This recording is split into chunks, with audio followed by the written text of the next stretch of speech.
One, definitely speed. Second, definitely of formats to get into or not get into.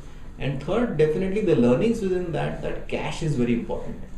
And that I think stands true across any format as well.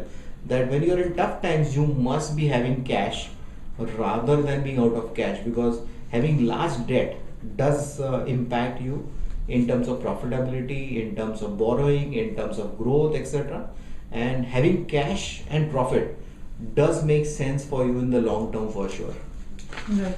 So those I would say would be the three key learnings of the 20-year phase of what was right, what went correct, and definitely two things that stand out over the period has been, I think, our focus on really ensuring the right systems and depth in terms of management. So whether it is our POS system, ERP system, focus on first citizen, focus on marketing, consistency of the brand all through and through.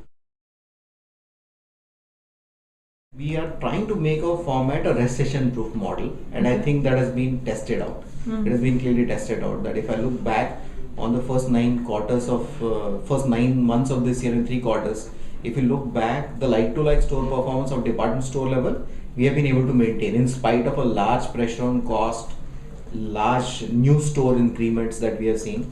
That the number of stores that we added have been phenomenally high. They have been almost double than what we have ever done in our entire span. 16, I believe, you added in this financial 13 in Shopper Stop, 5 in Home Stop, 2 in Hypercity. So we added across every format almost double the number of stores than we have ever done historically. So that definitely puts in a lot of pressure in terms of getting them ramped up, opening them, getting them filled up. All those issues are there. But that didn't impact our like-to-like store profitability, which is I think the most important one.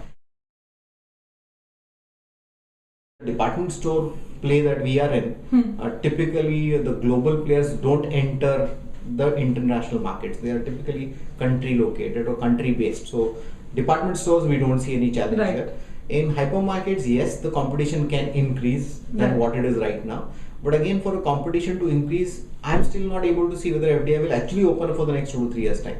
It is still unlikely according to me. And if it does happen, it might happen at a 51% level at the first cut, which really still means that the current player will only bring in 51%, which will mean really bringing in some more funds. But really to take on properties and start rollout is still a long-term game. And when I look at the numbers of every player around in India in the hypermarket, everyone is bleeding.